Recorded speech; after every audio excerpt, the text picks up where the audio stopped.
Too bad no one's using it.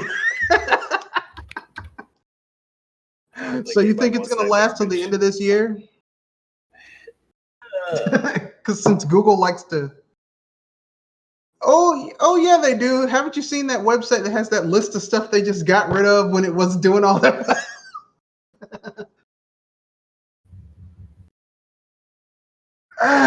Barely. Like almost no one uses it. They're like, I mean, they're basically Windows XP and Google Glass, but like all that other stuff, they're like, hey, remember Google Home? Yeah, I'm not Google Home, Google Words and all that other stuff. No, it's all of it's dead. Yeah, there's like a list of like stuff that Google just pulled the plug on. I'm thinking they'll give this another. I'm thinking if this doesn't take off or have some type of killer game that makes it worth owning by June or July, they'll start doing stuff to like kind of diminish it, and then they'll just pull the plug on it and be like, well, we tried. We tried. I mean, even though we have more money than God, and we should have known better than to roll a product out with these types of major flaws, but we tried.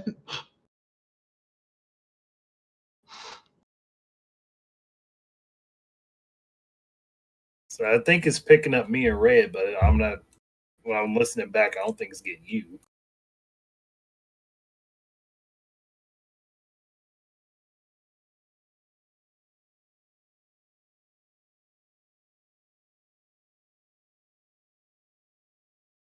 Well, I can hear you just fine. Yeah, it's the stream that's not getting it though.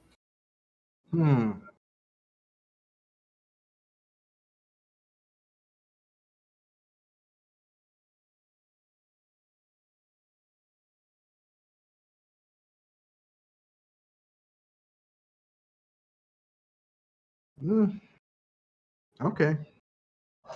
How's it going, Andre? Yeah, I'm doing all right. All right. Working on different stuff and just trying to get I have so much stuff on my plate. It's hard as hell to just determine to say one thing, but I got a bunch of stuff. Yeah, I can understand that. I had to. Speaking of people going crazy over Switch Pro, I had to explain to someone why that was such a stupid idea. Yeah.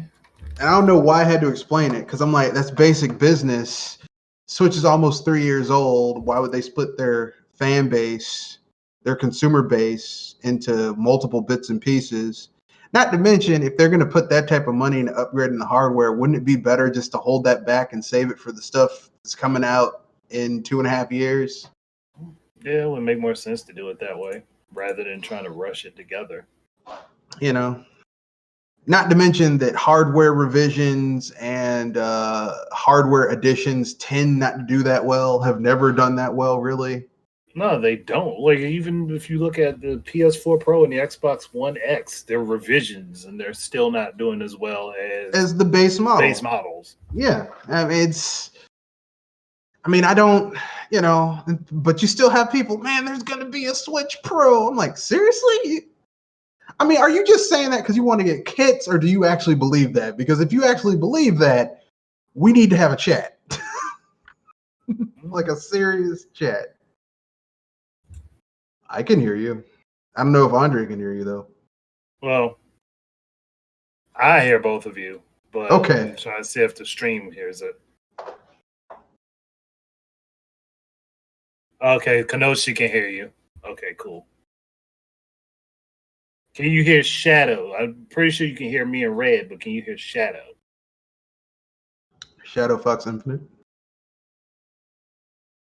Your mic settings might be going to a different source. Yeah, you might have to go. You might have to go to your user settings and get your make your output volume a little bit higher. I don't know.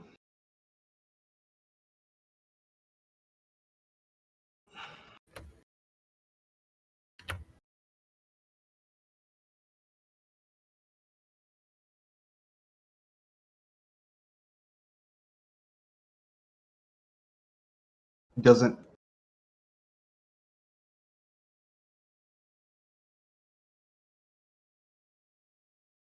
That could be the case. You check the output in Discord. Hold up. Let me yeah, I did not turn on my camera because people don't want to see me. But if you absolutely have to see me, then I can I can do it. But do people really? I mean, I don't know. See? Didn't know my cam was that clean. I'm sorry, Sprite. Is that bothering you? That my face is highlighted Turn so that well? off.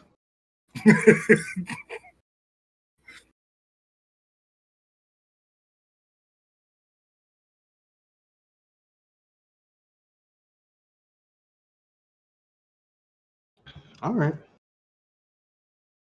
Yeah, you're just gonna get my Bill Duke picture of him telling people that they fucked up from that movie, because I like that movie, and that's a really great thing to say to someone when they messed up.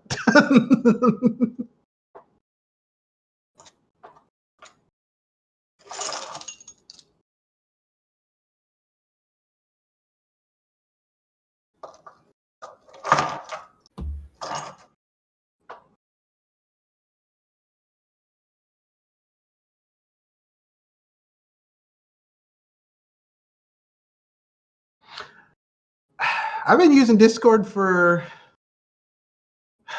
about a few months, and I haven't had that issue, so I don't know.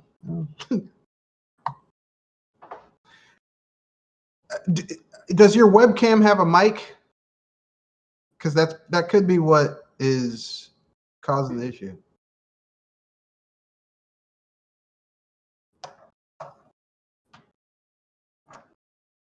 All right.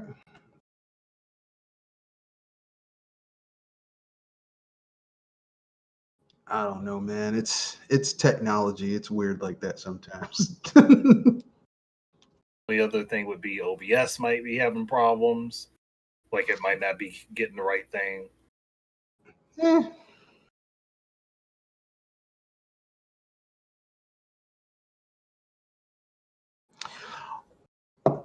Or Google could have kept Google Hangouts, which was easy and everything was baked into the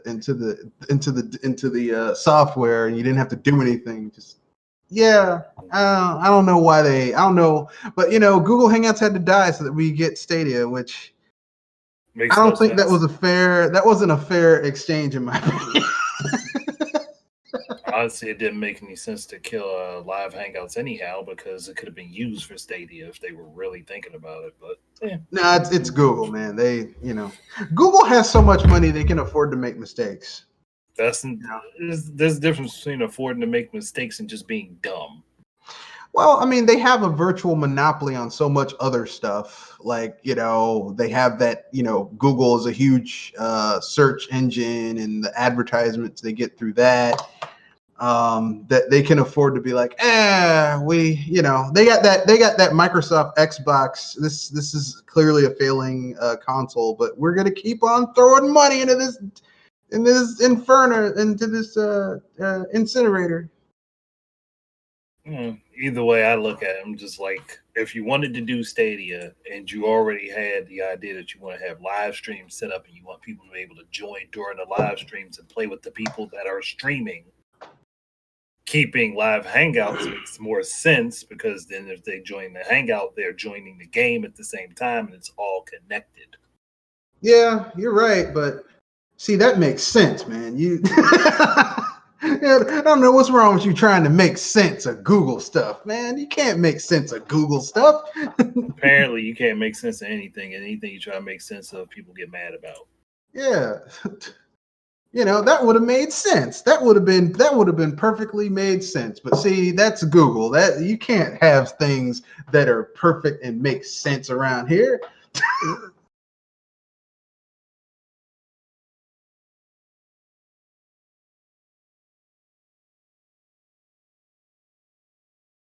So then you have you clone yourself.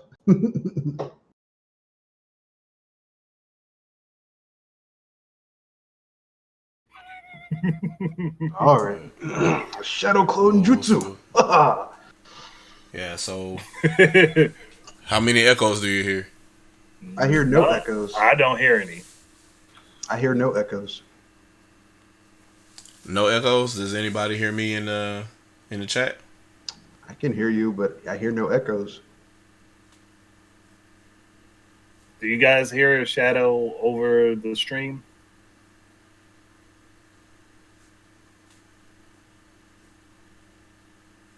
They sound good to me. Seems to have worked. Seems to have fixed the problem. Or to be like Nigerian Knuckles, I will show you the way. So I'm wondering how many speakers I'm destroying right now.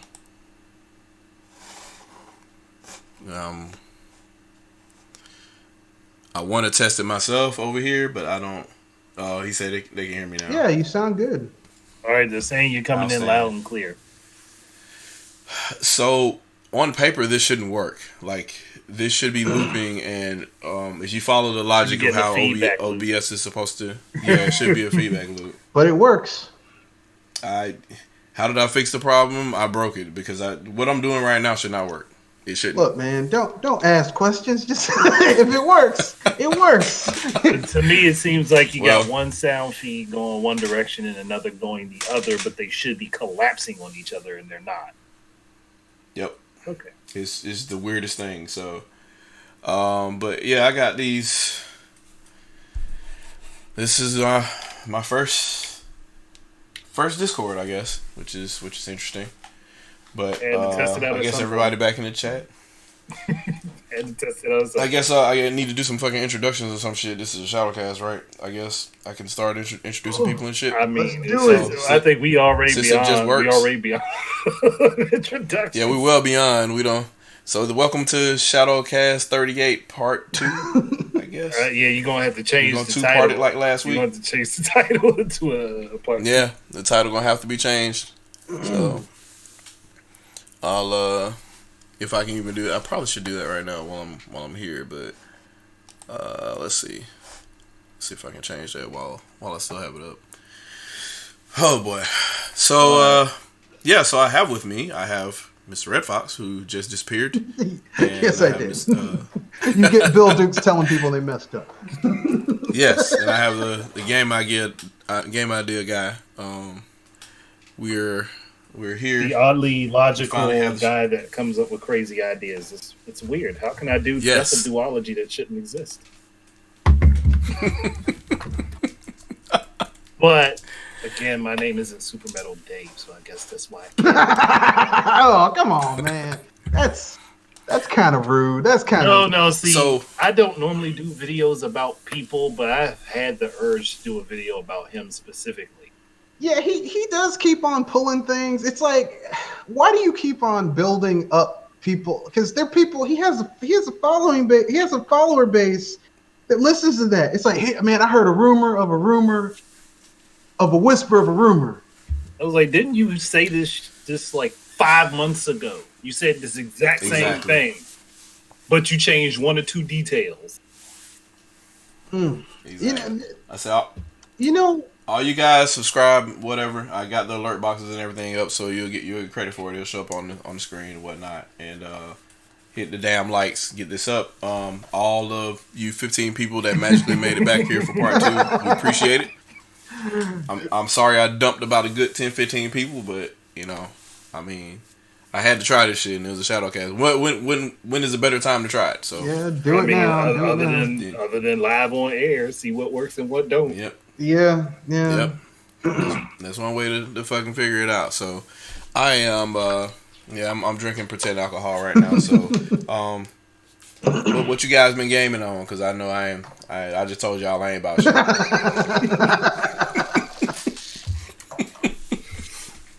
I've been mostly playing on my PC.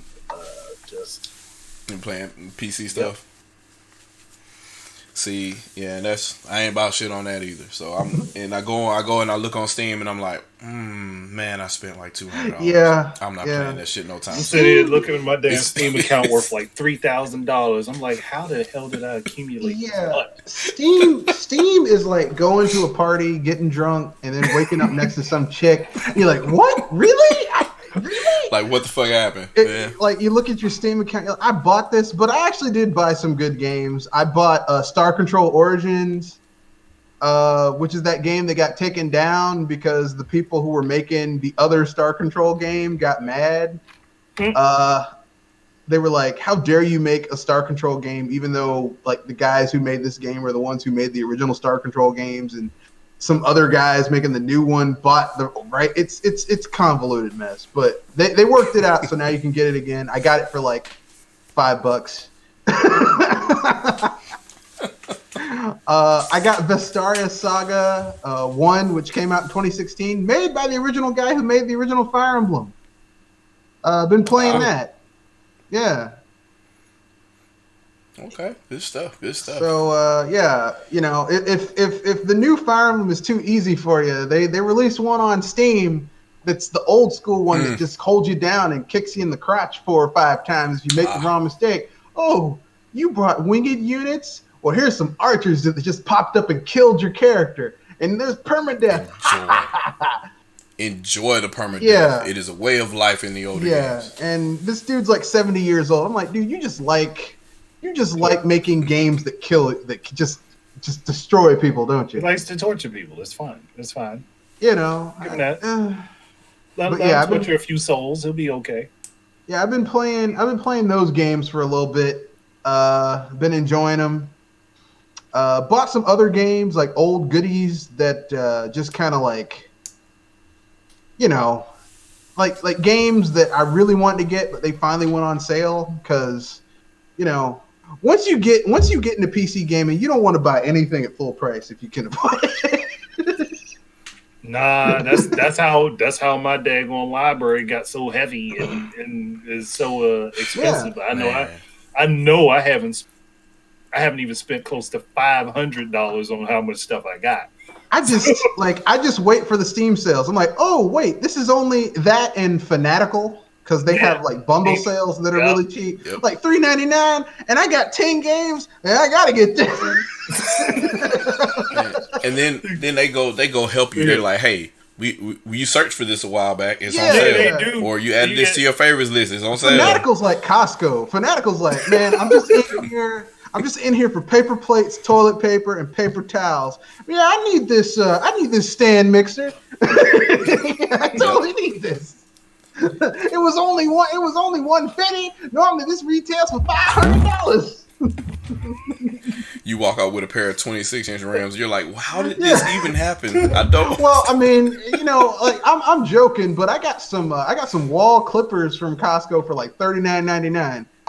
High quality stuff, $39.99. I'm like, man, shoot, I don't have to pay hair cutter anymore.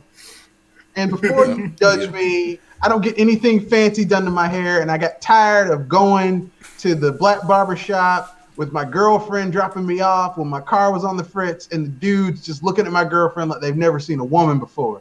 I got tired of it. Okay, it's disrespectful to have a dude come in there and people looking at his girl like that. It's not cool. That's life. It's 2020 these days. Everything's different now.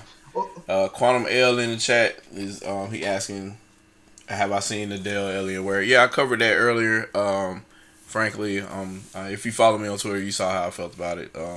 Why is it running fucking Windows? Like, it's not going to compete with Switch if it's running Windows.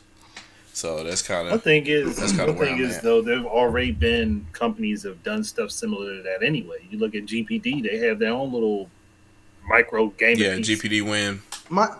2 versions of it. My problem with the Dell Alienware thing is that their whole big thing is that it's portable, and that's nice and all, but they've been beaten. It's also really expensive. Yeah. That's Alienware's problem. Is they're expensive for everything. They are not cheap. Yeah, and if you look at the specs, if you look at the specs of their hardware, it's like this doesn't really jive with how much you're charging people. Dude. Not when you can go build something similar yourself for like half the But price. see, that's the thing, though. Hell, you could have it built for cheaper. They're the OEM that sells gaming products. Like, otherwise, you're not gonna like Dell proper or HP proper is not gonna give you a box like if you just wanted to buy from the brand, they're not gonna give you that. Like, so you have to.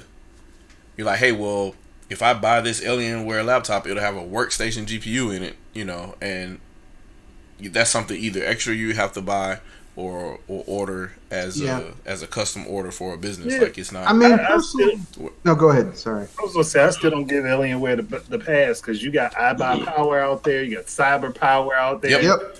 They do the same thing. It don't cost nearly as much. I mean, I'll keep it real. It's just Alienware just has the Dell name. That's all. Alienware, you're just paying for Alienware. It's just the name. It's like, they aren't even like Intel, where like Intel, it's like, yeah, they're pricier, but there's quality with that.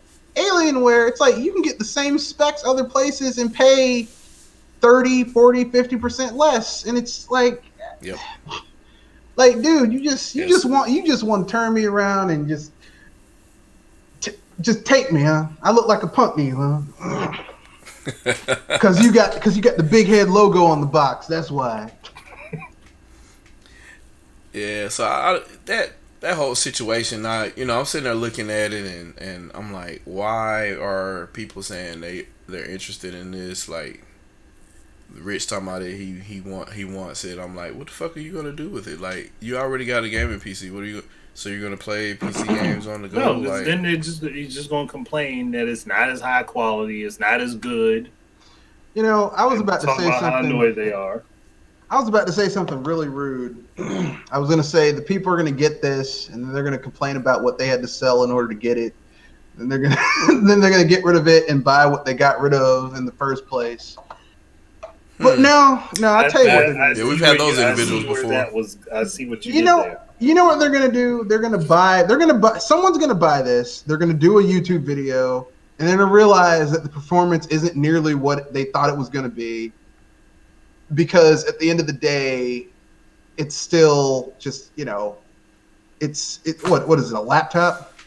A high-powered laptop, basically? In a matter of speaking, yes. So a high-powered laptop, and it's, you can't, it's going to have the limitations of a laptop. You can't open it up, you can't clean it out, you can't upgrade it really. And if you do, you're probably going to avoid the warranty. And if you don't know what you're doing, you're going to mess it up, and performance is going to get even worse. It's just a whole bunch of just mess. And it doesn't play Nintendo. Yeah. And you don't even get the exclusives. Because, I mean, listen, I'm not the biggest fan of the Switch, but it has great exclusives. Which is, at the end of the day, when you get a console, that's what you get a console for, is for the exclusives. Because, I mean, you can play everything else everywhere else, but the exclusives are what really push the console forward. It's why you want this over that. That's an interesting take. You just said you're not a big fan of the Switch. We got a Nintendo fan on a ShadowCast that said he's not. I'm not a big fan of the Switch. No, I'm not. Please explain. I'm listening. Okay, the Switch is, to me, the Switch is essentially a hybrid console. It has it has some of the abilities of a handheld and some of the abilities of console, but it does neither as well as just a dedicated handheld or as well as just a dedicated console. As a dedicated console, it's adequate. As a dedicated handheld, it doesn't have the functionality of Nintendo's previous handheld. Yes, on a hardware side, it has better output and all that stuff, but it doesn't have, the charm or some of the other side features that the 3DS had. So, when I see people like, I love the Switch. Look, I understand if you love the Switch. And I understand people who do like the Switch. I can see where it's appealing. Like, I can see Japan. They're like, yeah, it's 80% of the market. That's because it basically ate what was left of the Vita and 3DS market after those kind of went out the way. And, a lot of people who were Wii U fans or Wii fans are like, oh, I'll pick this up. Because, I mean, the Japanese, that's their lifestyle. They really like that mobile gaming lifestyle. But, it's like, it's like when you have a hybrid of anything, like those DVD combo VHS combos, where it's like it did a little bit of everything, a little bit of both, but not as well as either. It's kind of like how it feels with the Switch. I mean, I like the games, I like the exclusives, but okay, I mean, you know, for those same reasons, I like it. But I get it though. I get it. I get what you're saying. Like you wanted Nintendo to go all in on one or the other. Not necessarily. I just wanted, like, I mean, it would be nice that when the thing plays in docked mode, I would get a little bit better performance in docked mode. Yeah. Because there's some games in handheld mode where I'm just like, this thing's struggling. Now, I have one of the original Switches. I don't have the upgrade because I just didn't really particularly feel like buying another slightly upgraded system. But, I mean, it's like, you know, like Xenoblade Chronicles 2, playing that handheld, that is a struggle. I'm sorry, that is, oh boy. Once it was really, really bad, 1.0 release. Once it got patched, it's a little bit better, and I guess whatever the engine that Torna was using, they might have updated it where it had that kind of performance. That could be the case. So it's not as bad playing some boss battles on the shit can, but once you get to oh lord, once you get to some areas like Gourmet, like just walking around casually in that area, it's and I'm not used to that. It gets bad. I'm not used to Nintendo first party games struggling on their own hardware. Now third parties, you know, they always half-ass their games, but I mean not always, but a lot of them do. So I'm not like I expect you to mess up. But Nintendo first party games, you guys know better, you know. And you know, I've had people on my podcast like, how could you say that? I'm like, look, if you're a straight A student and then you get a D, I'm gonna be surprised. If you're a D student and you get a D minus, I'm gonna be like, well. I think everybody gives them. Well, I give them a pass because this hasn't been done before. This is 11 watts, and so many people were saying it just wasn't possible at all. That seeing it not only possible, but it's actually playable. It's just obviously not as optimal as it would be docked. That's an open world game. Like it's still kind of crazy when you think about it. And Gourmet was the stage where had the most performance issues, but it's a giant moving fucking platform. Like you see the head or tail or whatever moving in the background. It's crazy. That's true. So I mean, look, listen. I'm not going to take away the technical impressiveness of what they were able to do. I mean, but then again, all of the Xenoblade Chronicles games that we've had thus far have been technical masterpieces. Like that first one on the Wii, Xenoblade Chronicles X, a whole friggin' world. And you had the texture pop in, but still a whole friggin' world. Yep. And then, you know, but then the texture pop in is part of the engine too. It was the same thing they did in Xenoblade. Yeah, so I mean, you know, the individual body parts you could break, which would change up how the boss fought you. I mean, really, I have to say, hands down, of all three games in that series, that still has the best battle system. I'm going out there. But X to me is still my favorite of the three. What? Yeah. X is my favorite. But I mean, Xenoblade Chronicles 2. After I beat that game, I was like, okay, I need a break. And then I played like I was kind of excited about the DLC, but then I found it was a prequel, and I kind of lost interest because I'm like, it's a prequel, and I know these people ain't gonna make it. You know, it was like when they did that prequel for Rogue One, and people were mad about, well, these people, I didn't get attached to the characters. You're not supposed to. No, you're definitely not supposed to. They ain't gonna make it. It's kind of like Halo Reach in a way, but you do appreciate the journey though. Like the last two missions for Halo Reach was worth the entire game for me. Just seeing how everything started, I was I was good, and I was good there. And then you see the sacrifice. You're like, hey, this is a one-way fucking trip, buddy. And you're like, yeah, let's do what we got to do, or whatever. That was good to me. Well, there's that payoff point. There's the point where you get payoff. Yes. Like Rogue One, the payoff was the third act. You had to get through all of that to get to the third act. The third act is mwah. Same thing with Halo. I mean, like Torna, I have to say they refined the battle system. Although I like the battle system in Xenoblade Chronicles 2. I mean, I don't like it as much as what they did in X, because I think X was just more. X lets you get more into the nitty gritty of how to build your characters and how to. There was more strategy to the battles. In 2, it was like, okay, I'm gonna topple them, knock them in the air, get my special ability going, use my triple tech, because that's basically what it was, a triple tech. Okay, fill up this thing, go into super mode, kill them. Like, once you figured out how to do that, even bosses were like, it is easy. So 2 is that's why they called it 2, because I mean, like, if you look at the battle engine, it's that's an evolution of what Xenoblade Chronicles was. Like, Xenoblade Chronicles X is like, what if we took the original Xenoblade Chronicles, put it in HD, and made it as detailed as an MMO is? Yeah, that's kind of the vibe I get from that game, and all three of them are amazing to me. But you didn't like Torna, like how it wrapped up and everything. I mean, I liked the gameplay mechanics. I like how they refined the battle system and how they streamlined a lot of stuff. Sky Bennett was awesome. I like that. My issue was, like I said, it was a prequel, and even when they tell you it's Torna, okay, yeah, this is not going to end well for anybody involved. It's like, it's like, don't get too attached to these people because they ain't gonna make it.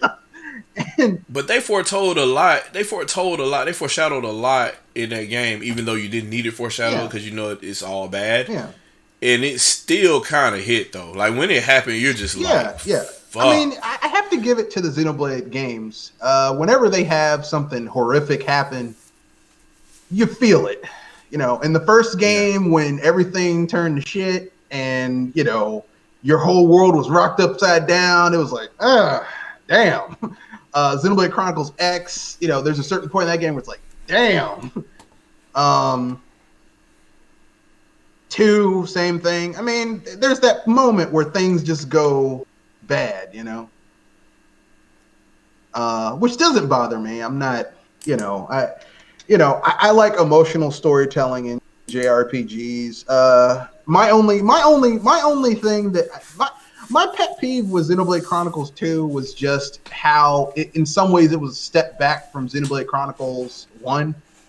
Like, you didn't really have the combat system wasn't quite as robust as they had in the first one, even though like the base combat system, I don't mean the special overdrives and all that other stuff you could use.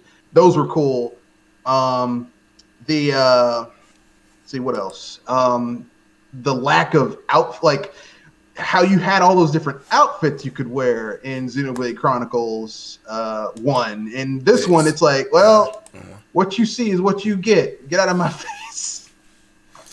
Yeah, so that was kind of like set in stone for that game, and then you didn't really get anything else until the end game, I guess. Yeah. And then bathing suits or what have you, and that's not everybody's forte. Yeah. And I mean, the only real costume kind of was Rex's special costume you got, which was like, okay, that's cool and all, but although I have to say the overall story was good. I remember people who hadn't played that game were like, or hadn't gotten far enough. They were like, well, how does this connect to the first game? I'm like, well, once you get to the end, you'll know. You'll figure it out. Yeah, you'll definitely know. Yeah. You'll see. sound like people saying it's a good game. You'll see. It's good. I mean, like I said, the Switch. It's not. Let me put it this way: the Switch is not a bad console or hybrid console within and of itself. It's just, to me, it's just not my most favorite Nintendo console. I would say that I would put it on par with I would put it on par with my original Nintendo. Like I appreciate the Switch for what it is doing. I appreciate the games that are on it, but as far as like pushing the envelope in terms of the games on it and like how it's using, like it has HD Rumble. They don't use it for almost. They use it very little in ways that would actually be, interesting to me. Yeah, so I think like just like Astral Chain, Arms in some places. Yeah. It's very, very, and it's probably just going to be the first party games for the most part that really use it. Which, unfortunately, that's the case with a lot of changes that aren't super standard as far as controls go. Yeah. Third party games are going to ignore it. Well, I mean, like okay, like you play Mario Odyssey and you go to the beaches that have the water that's like soda. It's all fizzy. And it's like you go into it and you can feel the fizz through HD Rumble. Yep. That is amazing. I'm like, wow. Imagine what you guys could do in a fishing game.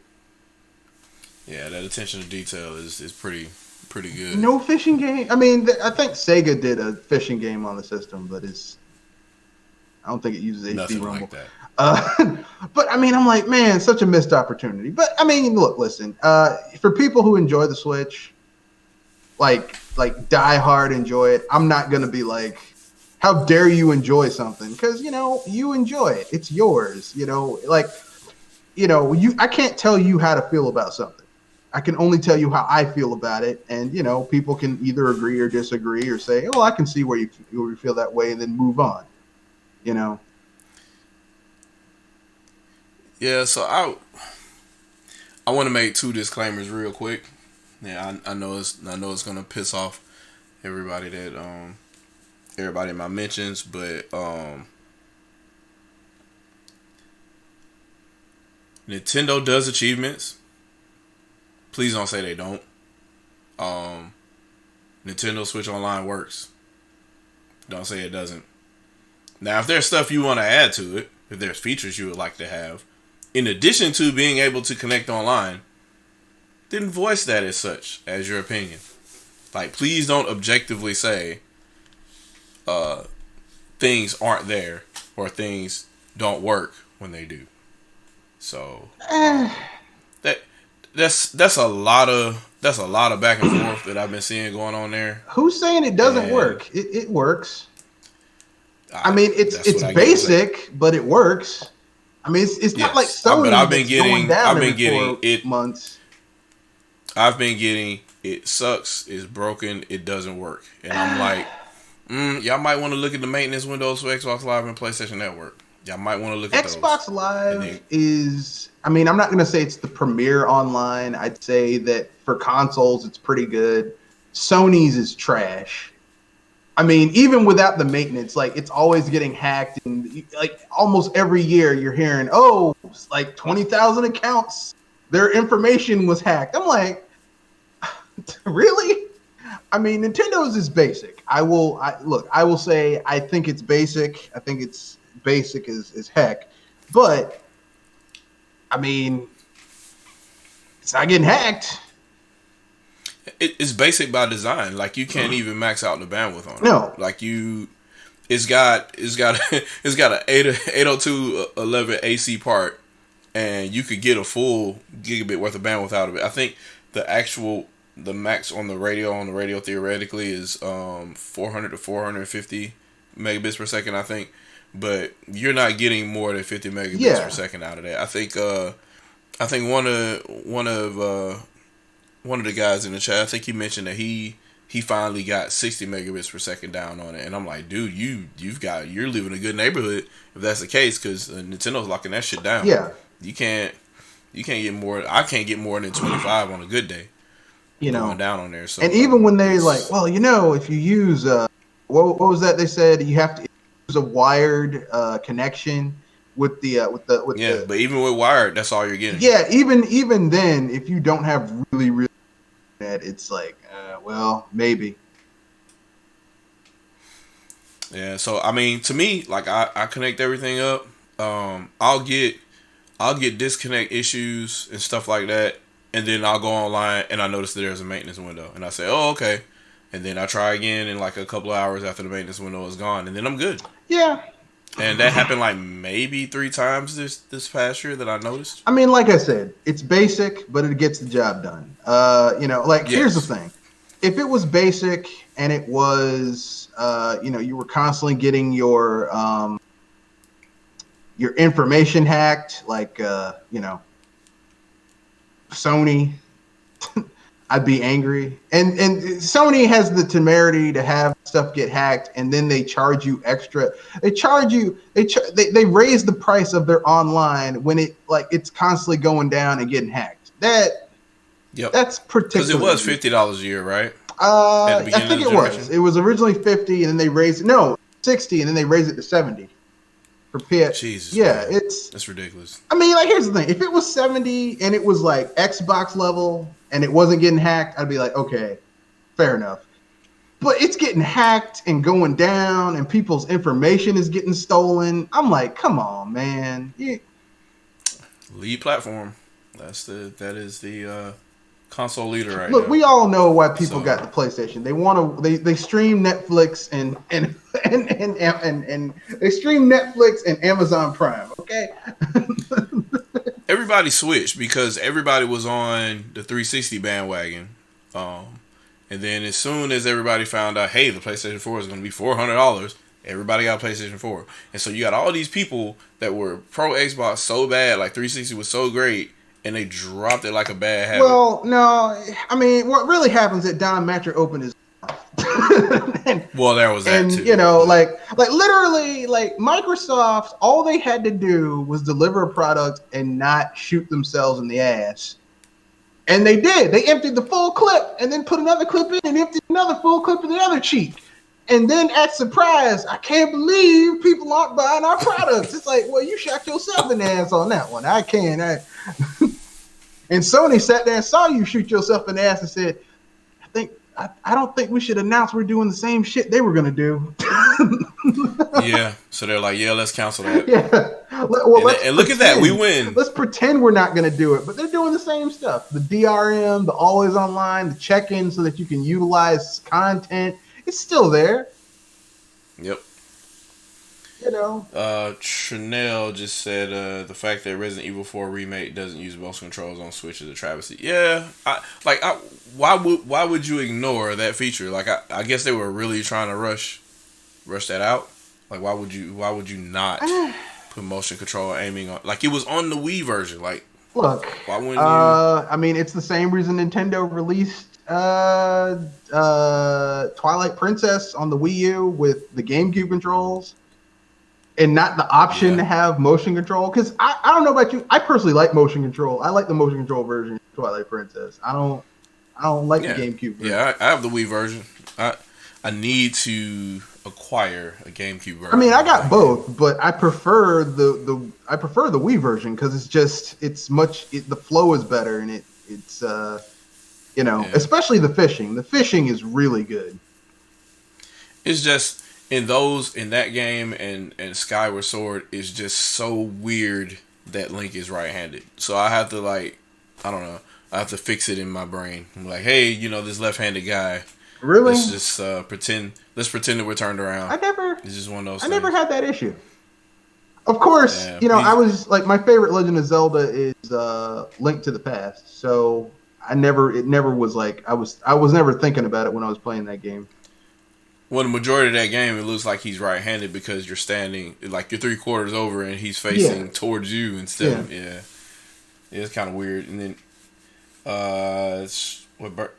Birdman, I see you in the chat. You said you're playing Witcher 3 on the Switch and it's amazing. Okay. Yeah. I hear you. The Witcher 3 is a good game. I don't know what voodoo they did. I don't know how many babies they sacrificed to get it to run on the Switch. But lots of babies. Lots of babies. They did some voodoo to get that thing running on the Switch. Well, I just got this guy, so I'm gonna go ahead and I'm going to compare it to the PS3 version and see how that looks off. I'll do my own my frame rate comparison. I'll measure it and see how it looks and go from there. I I did the frame rate comparisons for Breath of the Wild also. I compared Wii U, the Simu PC emulator, but it's a couple versions back. I think it's 1.14, and then and obviously the Nintendo Switch version. So I'll try and compare those. So anybody, those comparisons they're more for people that like to tinker and just like to receive information. It's not going to be an end all be all of which game is better. Yeah. At that point, because it's going to be controls, it's going to be input lag or input response is going to be the more important thing for you. Yeah. Because a game could have a low. I mentioned this earlier today too, but a game could have a low frame rate, and input timing makes all the difference in the world. I mean, if you're a frame rate junkie, and if you play primarily on PC, you know that if you start playing a game and you get a frame rate dive, then it's hard to play the game because the game isn't responding to you in the way that your brain interprets. Yep. But you don't have a problem with a game like Ocarina of Time. That game has frame rates in the teens. Why don't you have problems? Nintendo knew that the frame rate would be that slow, and the input timings are perfect for it. Yeah, because it was built with the limitations in mind. Yes, and that is why input response and timing is far more important than frame rate. Yeah. A lot of people want to say, hey, well, what's unplayable is blah blah blah blah. Well, if something's unplayable, tell me why I got 10 frames per second over here, and this is still one of the greatest games I've ever played. Please tell me. I mean, I think it depends on what type of game it is. Like, an RPG doesn't, by and large, especially if it's like turn-based, doesn't really need to be buttery smooth because, I mean, you don't need quick reflexes. Fighting games? Yes. First-person shooters? Well, yes. The fighting games were 60 frames per second on N64. Yeah. GoldenEye? Yeah. GoldenEye got well, I mean, bad. GoldenEye was bad, but the thing is, GoldenEye made up for that with the character and how fun some of that stuff was, and the presentation kind of made up for it. And plus, we had never seen anything like that on a home console. So, I mean, it got a pass for a lot of stuff. It's still fun today, though. Like, I played it. Yeah. Or you can play GoldenEye 2. I mean, Perfect Dark. Which is Perfect Dark with the expansion cart, and then that's just, it's like, man, this is going to be GoldenEye. That's good times. Yeah. But, I mean, it just depends. It depends on what you're playing. Like, a fighting game, those need to be very solid, which is why playing fighting games now in the quote-unquote more powerful hardware, consoles are so powerful generation, that are dipping frames when consoles in the 6th gen, 5th gen could play these games steady. I'm baffled. I'm baffled that how could you move backwards? That's the bitching that I constantly do. So when people are steady talking about Teraflops, they're like, well, this has 12 versus 9. Like, it doesn't matter. If the developers don't get off their fucking ass, we're going to see the same shit. We're still going to see invisible walls. We're still going to see bad collision detection. Somebody's hand is going to go through somebody's head. Yep. That type of shit is still going to happen if people aren't testing these games properly and not developing these games with 9,000 people across 7 countries. And, like, it takes 12 project managers to get this shit off the ground. Like, why are you doing this? There's no reason to be, like, there should be a controlled environment where this game is able to be adequately tested as it's being made. Yep. Like, there's no reason for it to be as big. Like, the Assassin's Creed games are just, it doesn't make any sense how complex that project gets created on a biannual basis. Like, it just doesn't make any sense. Yeah. Like, so you got all these people from all over the world that are doing all this. Who the fuck is checking who? Well, like, how are y'all conducting y'all meetings and making sure? I mean, you've got like 5 crazy. different studios working on those games at a time. And I'm guessing, because I've never worked in that environment, but I've worked in things where there were different teams working on different parts of the same project. I'm guessing what they do is that they take what they have done and they just pass it along to the next studio, which do what they need to do. They pass that along to the next studio, and then once it gets to a certain point, then that big honking pile of stuff gets patched together, and then they give it to the QA people, and the QA people are like, what am I supposed to do with this? And that's why you got that Assassin's Creed game where people's skin was coming off their face. Which, I mean, we thought that was bad then, but I mean, every time you think the game industry has hit the lowest they can go, they find a new basement to go down to. Yes, they do. I mean, look what Bethesda came out with last year. I mean, 2018. WWE last year. Yeah, WWE 2K 20. Which they fired. They fired the people who knew how to make those games. They weren't great when the other people were making them, but they were functional. To get the cheaper studio that made it worse. Yep. And it's like no one talks about this. They keep on buying it. I don't get it.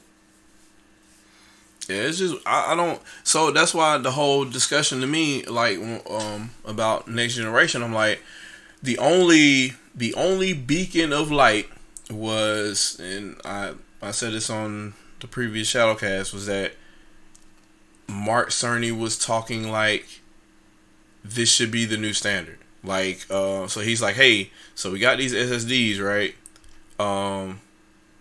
Obviously this works because we put a shitload of the game in RAM, like all in one go. So, and everything else is kind of being staged over here in chunks by this SSD over here. It's nowhere near as fast as RAM is, but we're using it. And it gives us favorable results because we're able to chop this game up in this way. Other developers, you should probably do this. Otherwise, the SSD is not going to do it on its own. Man, they aren't listening. Continue developing games the way you do, you're still going to have the same fucking problems. Man, they aren't listening to Mark Cerny. So basically, the whole point is, no matter what you have to do, when you're a developer, you actually still have to work. Yes, and that's so. And it's Phil Spencer kind of let it slip that they were not necessarily in talks with Sony, but some of the same, like the mutual developers they have across both platforms, they're trying to make sure that those developers have the same workflow. Mm-hmm. So that's the only glimmer of hope I have, is that workflow becomes, hey, you know what Retro Studios did with Metroid Prime? Let's do that with our big ass fucking games that are gigs and gigs of data. Let's chop that shit up good. So there's no 12-minute go make a sandwich, decompress this game. There's no 2-minute let's wait for in between each level. Like, none of that shit should be happening. Well, I mean, how can I put this? That sounds really awesome, but the thing is that while that just means that the gap between, first party games will probably get better. Before you say that though, because I know where you're about to go here, all of that to get back to all these promises, all they're going to fulfill is, hey, remember those consoles back in the 6th generation? Yeah, we're going to do that. Yeah. Or 5th generation, even, like, just put the game in, it's there. Yeah. Hey, there's a start screen. Yeah. Remember when load times were just like, because Metroid Prime had load times. When it took so, you just couldn't see them. Yeah, it was unobtrusive. Like, you know how sometimes you'd shoot a door and you'd wait for the door to open. That wait was it loading the rest of the. Yep, you got there too fast. And it was unobtrusive and organic, and you didn't even notice it. Like, I'm not against load times. I just don't, people got mad at the original Mass Effect when you had to talk on the elevator, but that was loading an area, and it didn't feel like. Ugh. So what I kind of liked about at least the first elevator ride you took in Mass Effect was you could see where you were going. Yeah. It wasn't just, hey, come hide in this room while we develop all the assets around you. It was, you're actually traveling. Yeah.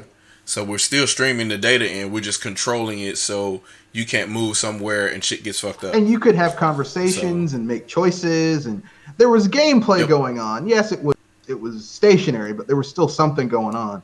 But I mean, like in some ways, the industry, like the developers keep on talking about things that don't really matter. And I know people are going to get mad at me when I say this, but I don't care.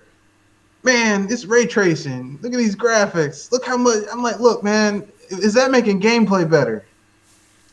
Nah. So, have you been reading what I've been saying about that? Some of it, like some of it when you first started. Okay. Yeah, so it's not even real.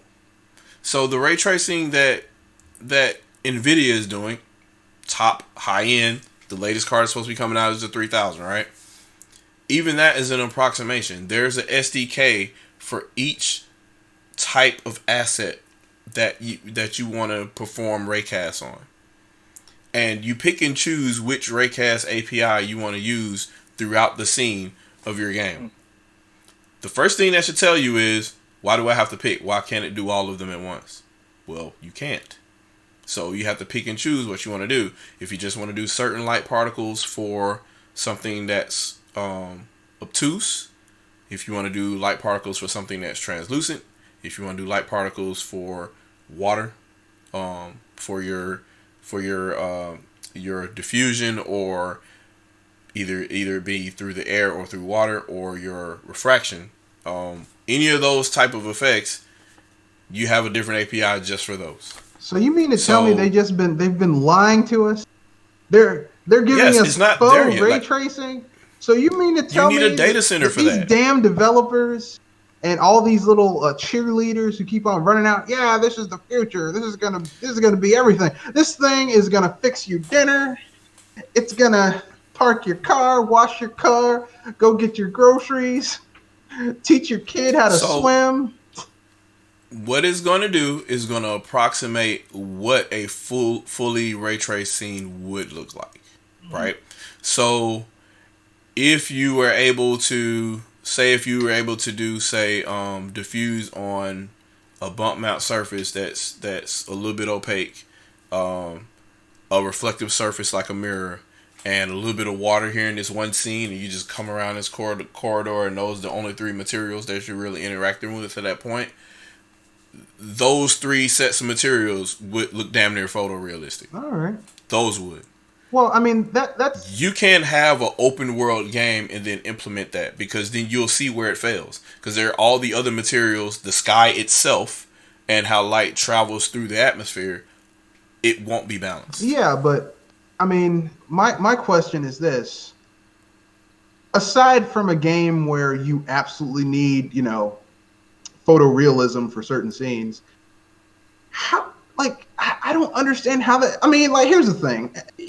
When cutscenes will look really good. Yeah. That much I'll admit that. Cutscenes will look good as fuck. When I think of things that'll make gaming better, wouldn't it be cool if you had an RPG that had the scope of a really well developed, had years in development MMO? Think about it. A single player RPG that had all the lands and all the content of WoW right now, but single player. You didn't have to play. You didn't have to pay any subscription fee. You had like hundreds of hours of gameplay, and you could recruit a party. Yeah, that normal. Oh, you got 4 characters, 6 characters, 7 characters in your party. You can recruit an entire city's worth of characters. Not in the entire city, but like over the course of the game, cast roster wise.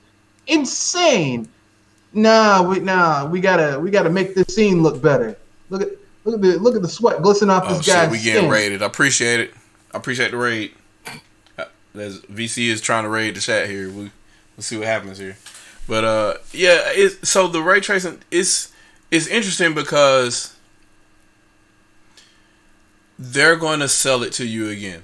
They're going to say, "Hey, look, now we're going to get Toy Story like graphics yet again." Like that was 3 generations ago, and we're still going to try to force and say, "Hey, these are going to be film quality graphics effects." The whole point is, still to this day for movies, ray tracing is done on render farms and data centers. Still to this day, there is no giant farm or there's no 2 or 3 video game consoles pushing out this type of graphics for a movie. It's not happening. And if there were, these consoles would be prohibitively expensive.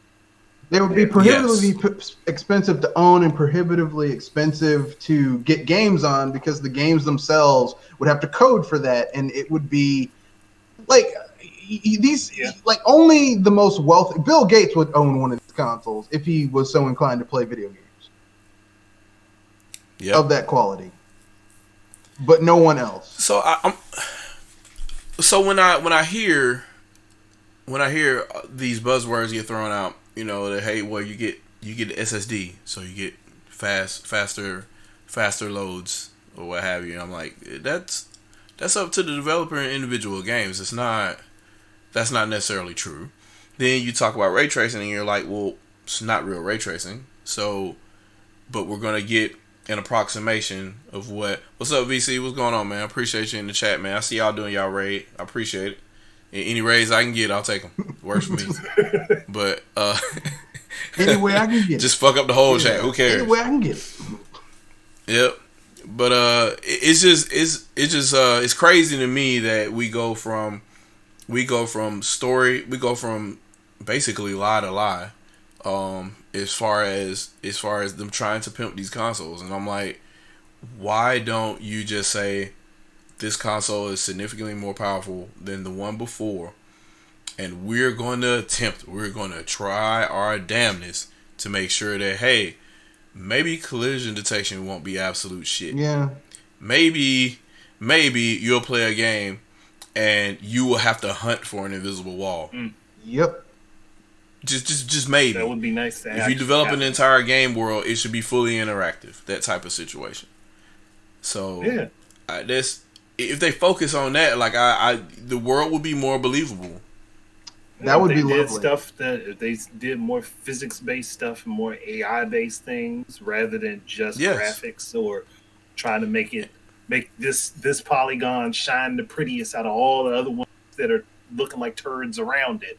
Just make better game. Well, the thing is that I'll play a game like that.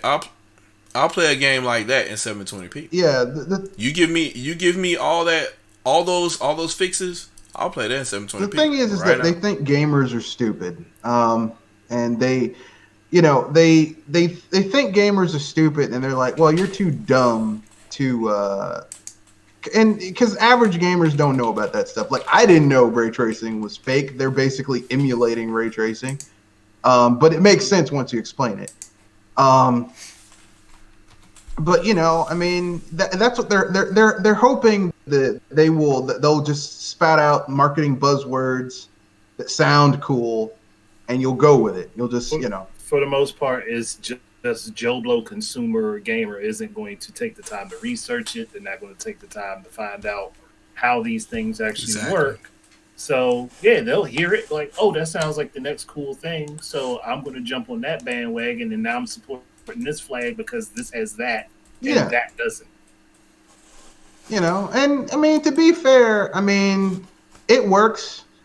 I mean, if you don't believe me that it doesn't work, just remember the 16-bit wars where people believed blast processing was a real thing. An overclocked processor. That's it. Yeah, that's about all it was. I mean, either way, like, I think honestly, the better thing for these companies to be working on would be to get more games with AI environments, physics engines that are similar to Breath of the Wild, especially for open world games. Yeah, I agree. So I'll read the quote here where NVIDIA admits it, right?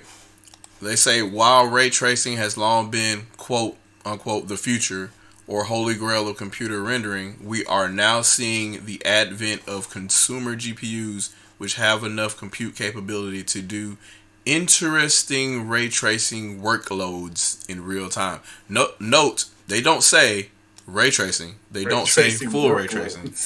They say ray tracing workloads. So basically, a facsimile, a attempt, an emulation, if you will, of ray tracing. Like just separated instances of doing small pockets of it, then they apply it as a coating on everything else. Wow, that's like someone saying, well, that's like someone saying, hey, I want a hammer. Well, I can't make you a whole hamburger. I can give you a corner. I can make you a quarter of a hamburger, and then I can flatten the bun out and spread it across the bun. Here, you want this? You want this quarter of a hamburger? No, I want a hamburger. Well, my kitchen's not good enough to make a whole hamburger. I can make you a quarter. That's what I can do for you. You get bits and pieces. Look, I can't even give you all the condiments. I mean, I might be able to give you some watered down ketchup, and maybe a little bit of mustard. Well, that's the thing. That's the thing. They can give you all the condiments, but it's gonna be on a little tiny burger. You're like, I'm a grown ass man. I need more burgers than this. Nah, look, my kitchen can't handle it. This is the best I can do. This is terrible. It's crazy, man. I mean, it's honestly like getting a really dry pound cake. Thinking that you're gonna have this moist, delicious, tasty treat, and you bite into it as hard as a rock, and it's dry as a desert. That's what it is. But so how do you sell this? So the problem is now we've got consoles out right now where first of all, teraflops aren't the same teraflops now, right? Nope. So you've got Digital Foundry doing campaign videos to go out and tell you, hey, so these new RX cards from AMD, they have the same amount because they're not increasing shaders right now because for whatever reason, I guess. So they're not increasing shaders, so therefore the teraflop counts are going to be the same or in some cases lower than they were in the previous generation for AMD and Nvidia. So you're like, well, geez, like I was able to get 16 teraflops last generation for the last GPU.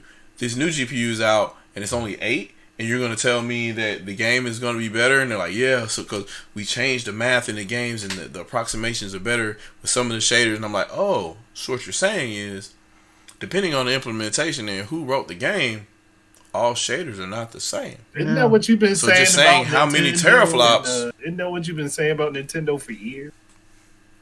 So then the people who are in the teraflop measuring camp sit there and say, how can I have my dick measuring contest about my games? Because fuck talking about the gameplay. I want to talk about, other things. Like, how much vector map can you do at one time? How many multiply adds per block on this graphics card that we can use? And without ever stopping to think that in a closed platform, i.e. a console, there's a lot of custom logic that sits there next to the GPU that could or could not be told to do the exact same thing. Because a shader is a very dumb block of logic when you think about it. It's sitting there. There's a shitload of SRAM next to it, and it's either on or off. So, what is there? What is this to tell you that that's the only ASIC on a custom chipset or whatever that can't emulate that behavior? So, and I've already done tons of videos where, like, still to this day, people do not know what all the extra silicon is on the Wii U GPU. So they can identify shaders, they can identify TMUs, but there's a good 40 other pieces of silicon there, and nobody knows what the fuck that is. Yeah. So, I mean, but that console was ripped out of the womb. Well, I will say it was pulled into the grave earlier than it should have. So we'll never know.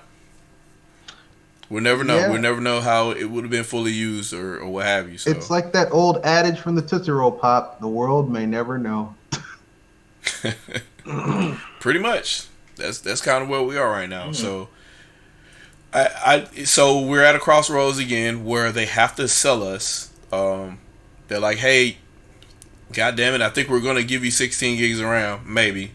And we're gonna have to figure out a way for you to buy this console yet again. Yeah. So you can buy these third-party games yet again. And by the way, these third-party games will not take advantage of this new hardware yet again. Nope. So, I mean, what are we doing? and it doesn't help that everything that they're bragging about, the hardware itself exists on PC right now. Yeah. You can't tell me that, hey, we've got SSDs, so therefore load times are going to be faster. And I'm like, PC had SSDs for years. Oh wait, technically on paper, the Wii and the Wii U have also had solid state drives. Same thing for the Switch. I mean, it's eMMC flash, but it's still solid state. So I don't. It just doesn't make any sense to me. And then you say, hey, look, well, we have this newer GPU, and we're going to sell you this graphics effect that may or may not be accurate, because all you care about is how realistic you think it looks. And that can easily be faked by doing things like what I mentioned this before, that Resident Evil 5 and games like that before had a filter because less color means better performance. So they, if you have this ray traced image and it just so happens to be a shitload of gray and brown, now it looks hyper realistic to you, and it looks like it's really ray traced. And that's why, during the 6th and 7th gen, all those first person shooters just started to blend together because, gray and brown, easier to process. They really did almost all look the same. Like, I was watching this thing where they showed a side-by-side of, like, Call of Duty and then another first-person shooter and then another first-person shooter. And they're like, tell us the difference. I can't! It all looks the same! Yeah, it was real bad on 360. I think it was, somebody had took a screenshot of Prey, Halo, and I think it was Graw, and it was a screenshot of those 3 games, and people were like, tell me which 3 games this is. I couldn't tell you. And yeah, if you put a gun to my head, I'd be like, well, I'm just gonna take this bullet because I don't know. I can't tell. I might be able to tell you Halo. Yeah. Halo's art style is kind of distinct, but Call of Duty and some of those other games that were trying to be Call of Duty clones, good God. I think at this time, though, it was Halo 3. Like, Halo 4 and beyond, tried to do colors. They use ex-Nintendo people, so there's going to be a little bit more color in the palette. And there was always a little bit, the color green, at least, anyway, was shown a lot more in Halo games. So because they used a lot of outdoor environments for Halo anyhow. Yeah. But, it's just... I mean, the thing is that you're going to hear the same BS lies again. The games are going to come out and look like they should be on the current gen hardware that's out right now, not the stuff that's coming out later. It's beware of Watch Dogs. Watch Dogs is the biggest. It's going to be a cross-gen game. That should just tell you everything you need to know. Yeah, it's going to be just like the new Watch Dogs Legion is going to be just like the first Watch Dogs, where it looked really, really great at E3, and then it actually came out and it was like, oh, they downgraded this to run on current gen and the next gen stuff. Okay, that makes sense. It was messed up that they even downgraded on PC and literally forced it at software level for it to be like that on PC. Yeah, because they didn't want the home console versions to look like trash. That's what it was. But to that point, the same thing happened with the Wii U with Deus Ex Human Revolution Director's Cut. Yeah. Where the Wii U version was held back for parity with the PS3 and 360 versions. Square admitted this. Yeah, but I mean, it's Square Enix. I mean, Square Enix, they're masters of the self-sabotage. Well, I don't think so, because the Luminous engine was such a great engine. The technology at the time was just so great, and they released millions of games with this engine. So therefore, didn't they do like Square 2 Enix. Games with the Luminous engine, and then expensive? They were like, we're done. I'm trying to find the one. Which was the one? Did they use Final Fantasy? Was it Lightning? I think it was Returns. No, they used the Luminous engine for Final Fantasy 13.2 and 13.3. Majora's Mask knockoff except with lightning. And the thing is, they spent billions of yen creating that engine. Billions of yen. I guarantee you they'll be back on Unreal Engine 405. Yeah. Come the next couple of years. I just don't know why they spent all that money on it. I mean, I know that the theoretical idea is that, well, I create my own engine, so, you create your own engine in-house. But, I mean, look, I used to be one of those people who would say, well, it's how you code with the engine, it's not the engine. But, look, nobody is taking a moped engine and trying to put it into their car. Sometimes there comes a point where you gotta upgrade and do something different. And I know people are gonna say, how could you say that? Look, I am a Bethesda open world game fan. Not all of them. It's the ones you can mod. So no 76 then. No 76. That game can rot in hell as far as I'm concerned. But I like them for the modding. But that engine is... So you're a cheese wheel guy? No. That engine is old as hell, okay? Like, do you know why they have power armor in Fallout 4 as the vehicle? They have power armor as the vehicle because the engine can't handle anything else. Get on a horse in Skyrim. It's one of the jankiest things. It's even jankier than it was in Oblivion. And it was pretty bad in Oblivion. It was like, I'd rather just walk. I'd rather just walk. Skyrim is hella jank. You'd be better off just walking rather than be on a horse in any Elder Scrolls game. I mean, like, Bethesda's engine is old. Look, they got that. First of all, it's not their engine. They got that engine when they bought it from Interplay with the code for what the original devs who would later go on become Troika Games and Obsidian, Fallout Van Buren. They got that engine from them. It was janky then. Then Bethesda, who aren't the best coders in the world, janked it up and made Fallout 3. That engine is trash, and it's only gotten worse. Okay? They just keep on... Look, just because you got an old-ass house, if you don't do a complete remodel and just keep on slapping new paint on it, that's not going to fix the problem. Metal Mint said he dreading what's going to happen with Elder Scrolls 6. I'm like, it's going to be bad. That's what it is. It's going to be bad. All of the problems that Fallout 76 had are going to happen again, but they're going to be worse.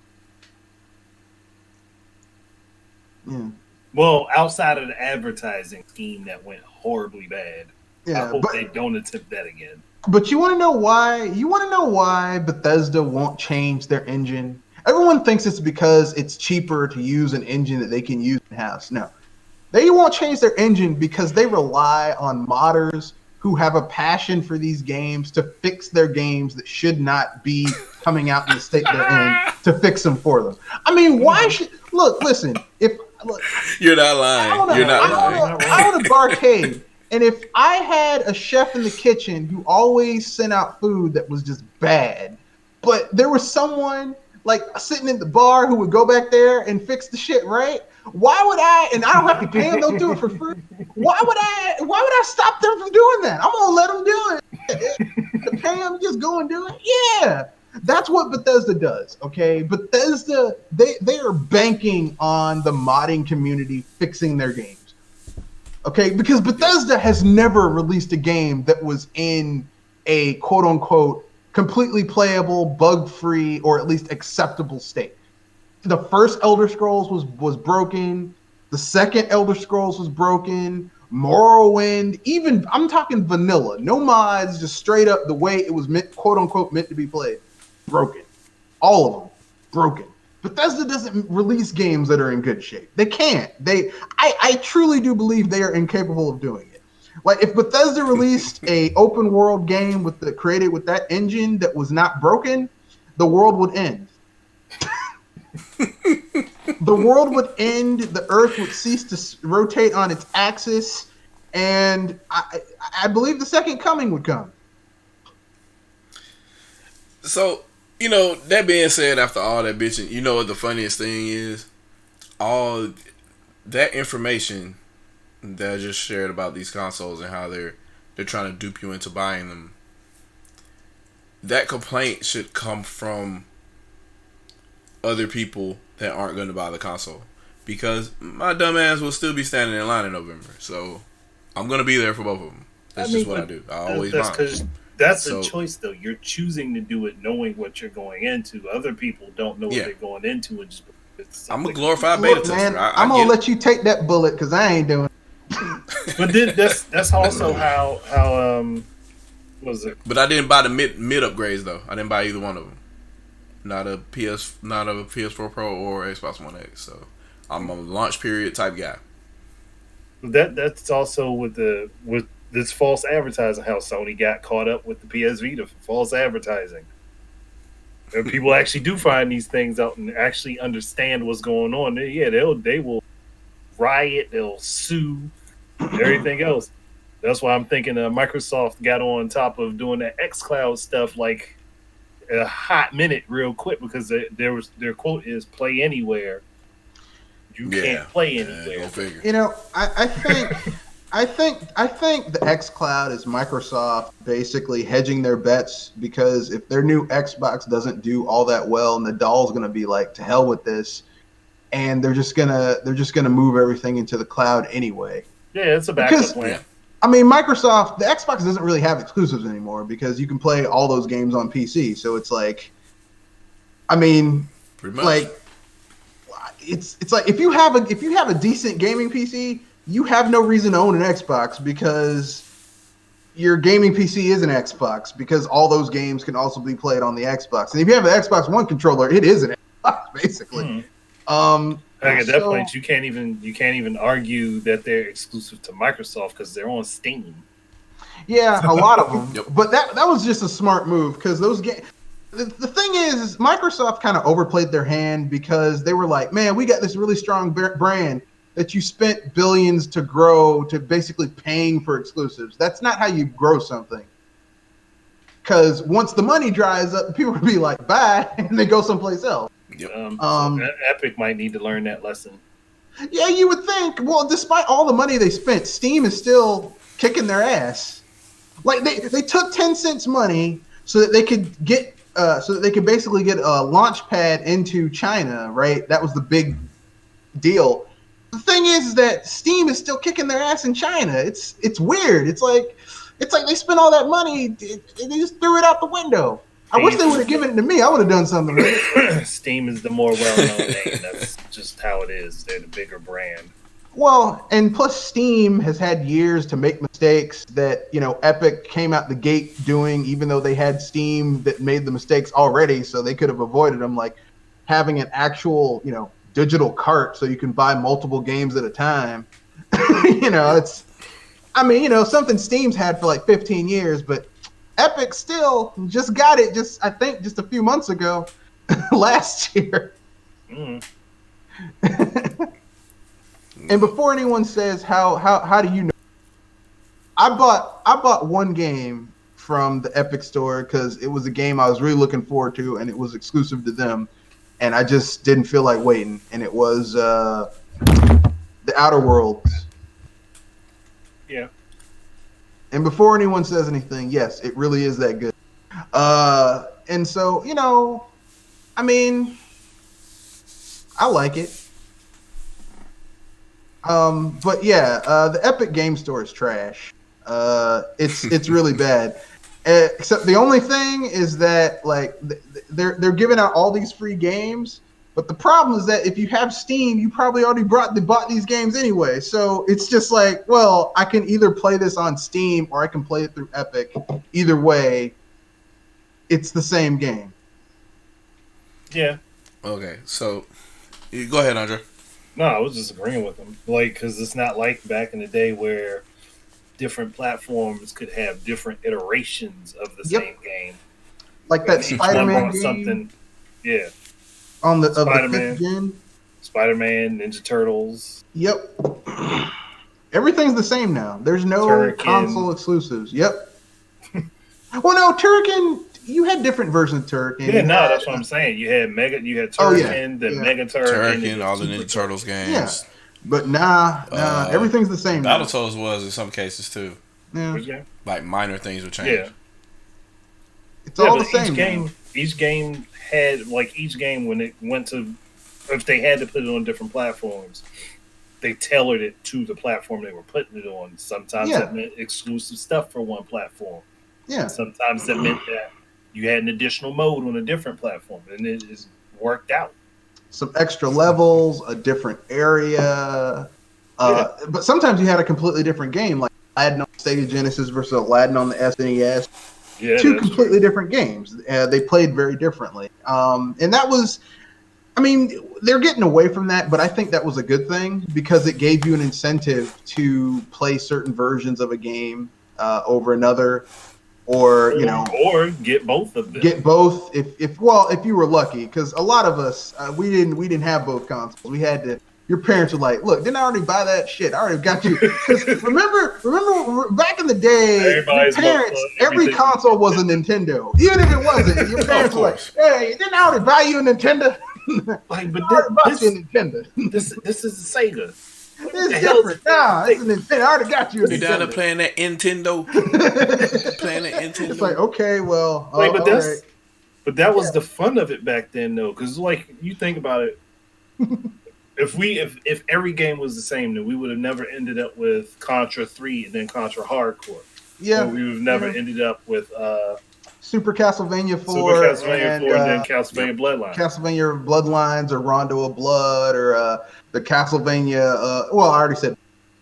I mean, the Game Boy versions of Castlevania. Oh yeah, because that's fun. I mean, like having hardware that was different and forced developers to make specific versions of games actually made gaming better, because you had different versions. Like I had Killer Instinct first on the Game Boy, and then I got Killer Instinct on the SNES, and I got Killer Instinct on the N64. Then I grew up and got Killer Instinct the arcade game. But I'm like, they're all different, but they all shared a similar DNA. Like, it's having stuff be different and exclusive. Like, exclusives push hardware. I was talking with my employees, and he was like, "Yeah, I own an Xbox. I'm tired of all these exclusives." I'm like, "Man, that's the point. That's the point of owning a console is the exclusives." Because multi-plats you can get everywhere. It's the exclusives. What pushed Halo was what pushed Microsoft was that it was the only place you could play Halo. The Xbox. That was the only place you could play Halo was on the Xbox. The bad thing is that's not the first time I've heard that somebody's made that statement. They're tired of exclusives. That's crazy.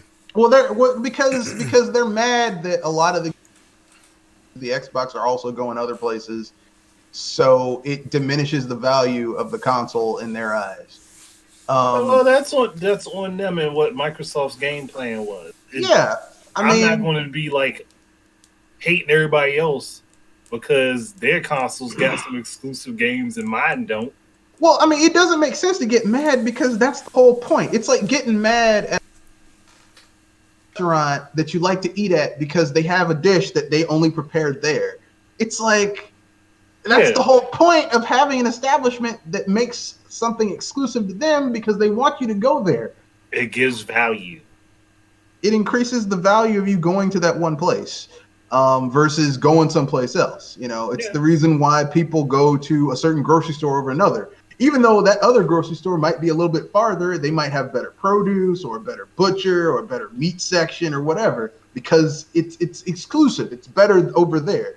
And that's okay. I mean, like, I like exclusives. I think Sony this generation, I think their exclusives during the PS3 era were kind of like, I think PS4, they kind of stepped it up a little bit.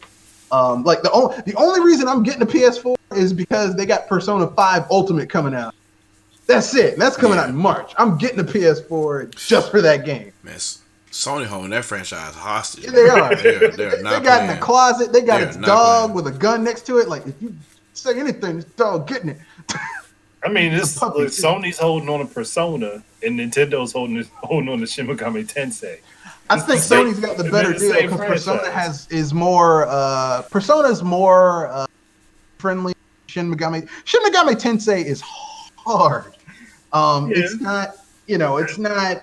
Persona is the gateway drug, and Shin Megami Tensei is when you go. Yeah.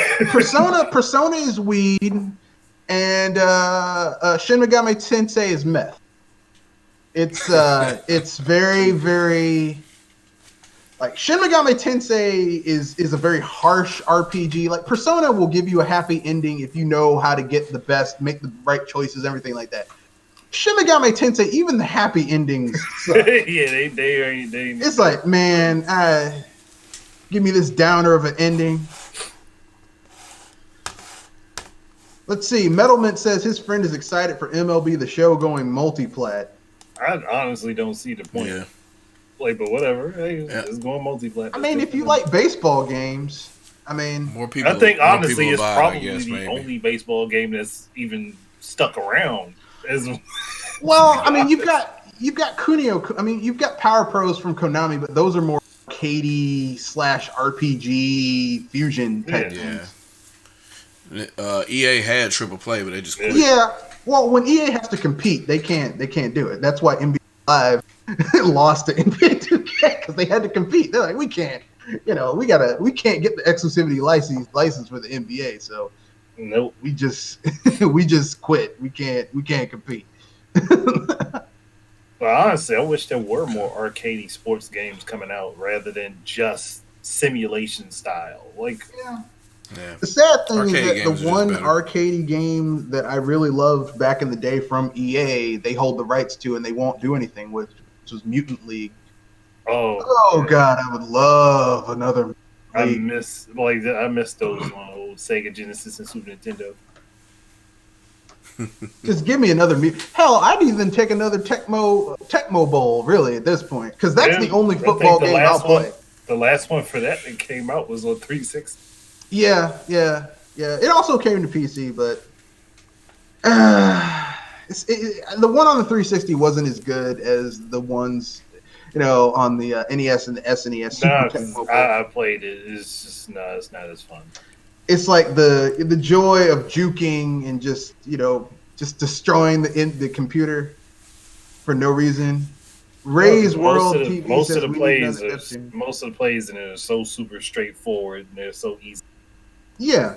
We need more arcadey style sports games because look, if I want to play football, I go outside and play football. EA Big back.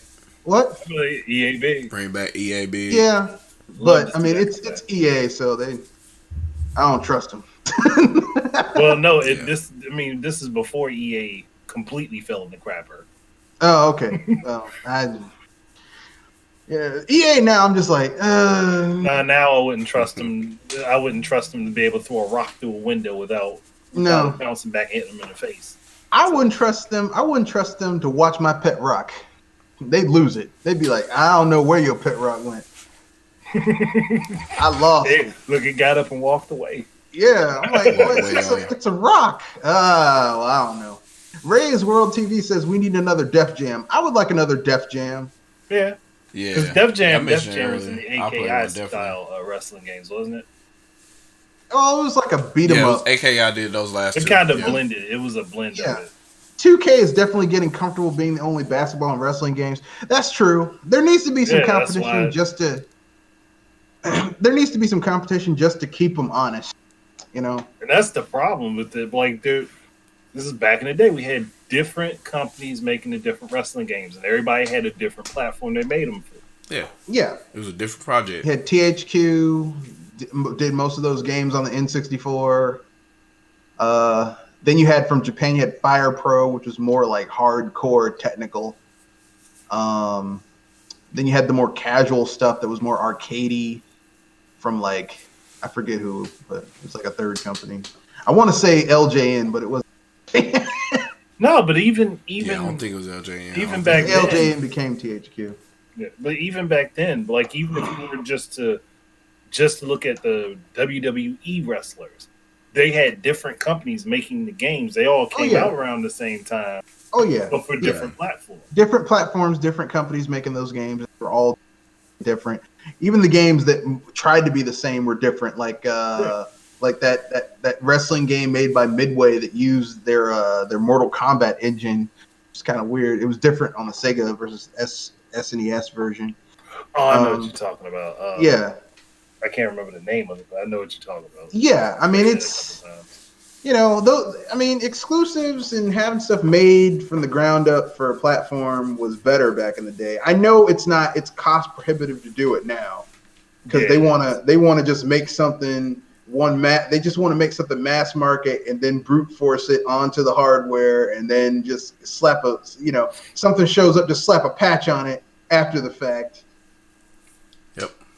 That's currently what happened. That's what's been happening to PC for decades too. So they're just like, well, we'll just treat it like a PC and dump whatever on it. So that's got to change. The big problem with that though is that a lot less time is given into taking care of the code of the games, and that's why we run into so many issues with bugs. Yep. And games having massive glitches that could have easily avoidable if somebody was just going back over the code and checking over it, making sure stuff was straight. When they had to do multiplats, and they had to actually do that for every system to get a game running on each and every platform, more time and energy was put into making sure it worked well. Yep. I mean, it just working with the hardware limitation. Gauntlet Legends back in the day, like I would say arguably the best version of that game, 64 version, on the weakest hardware. I mean, well, not really. The PS1 was the weakest hardware. PS1 was the weakest hardware. But it's about where you have fun. That version is just trash. Oh, God. I would say, the 64 version was the best one, followed up by the Dreamcast one. Yeah, the Dreamcast version was good, but it was a straight arcade port. And yeah, I know. I mean... It flowed just about as well as the 64 version outside of those load screens. Yeah, I mean, I think that's kind of the thing that kind of shot Sega in the butt was that they were like, we're bringing the arcade home, but I mean, arcade games at home suck because arcade games are designed to be really hard so that you die and you give them your money. Yep. Like I think their racing game only had 3 tracks, 2 cars. Yeah. Yeah. So the fighting games are the only thing that will work well to me. So Virtual Fighter, Fighting Vipers, or what have you. That's about it. Yeah, but I mean, aside from the fighting games.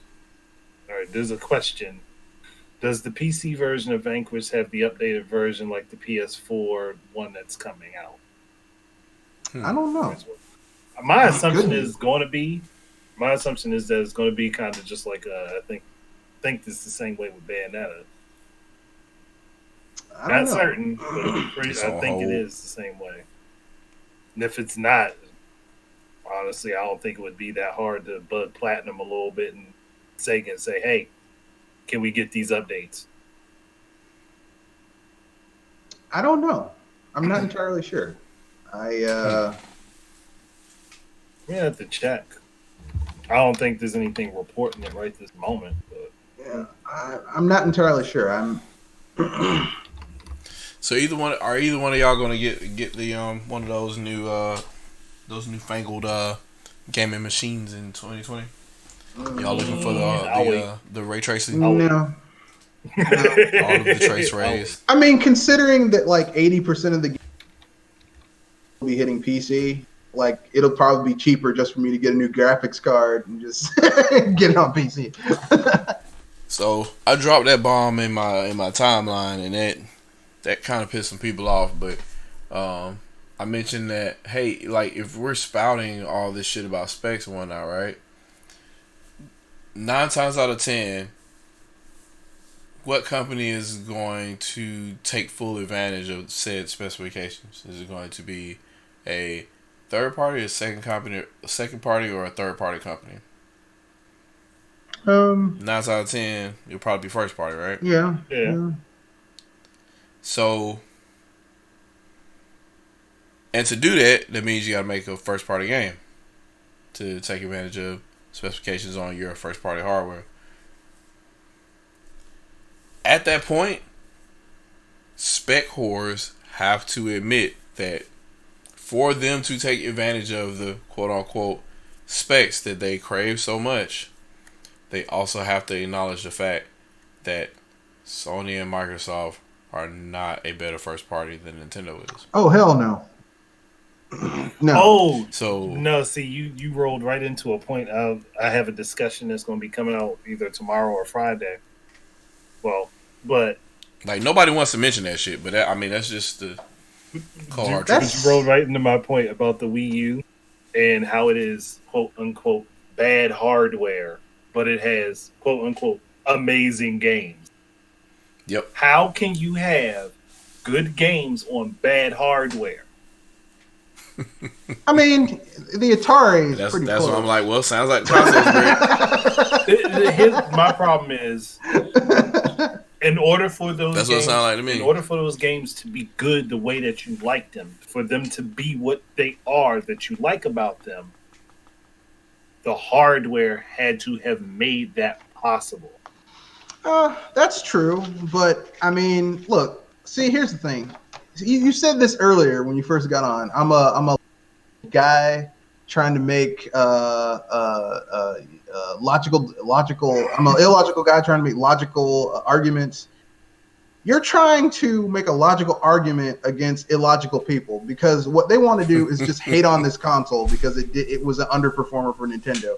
Yeah, I know. Of course, it underperformed. I'm gonna let you know a little secret. It's a good console. Great games. It didn't underperform for me. It overperformed. I'll keep it real. There are games that they have second iterations for on the Switch that aren't nearly as well executed on the Switch as they were on the Wii U. Case in point, Splatoon.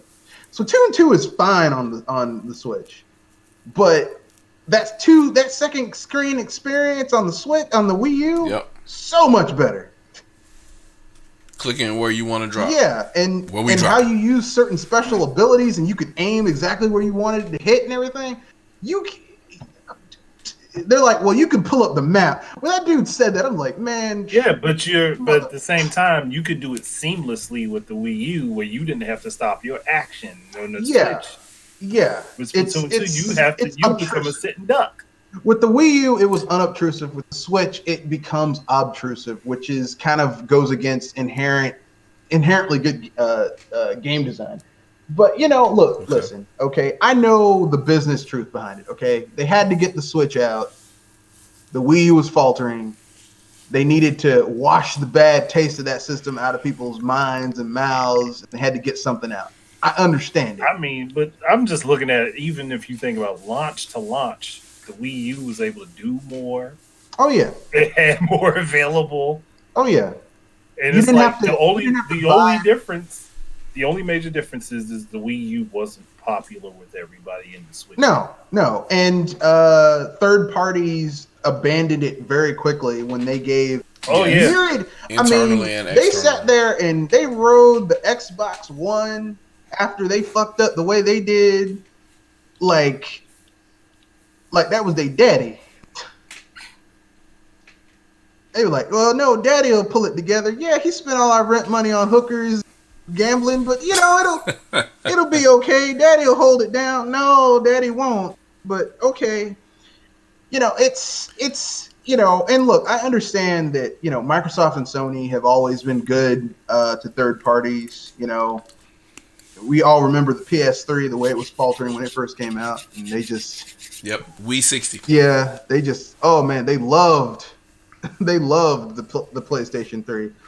But it's okay. It's all right cuz everything will be all right.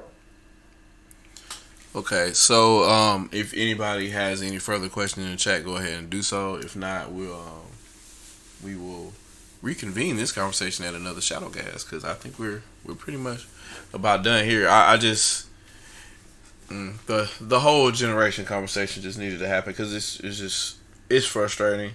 The marketing repeats itself like it did before, and I'm just hoping look, y'all ain't fooling me.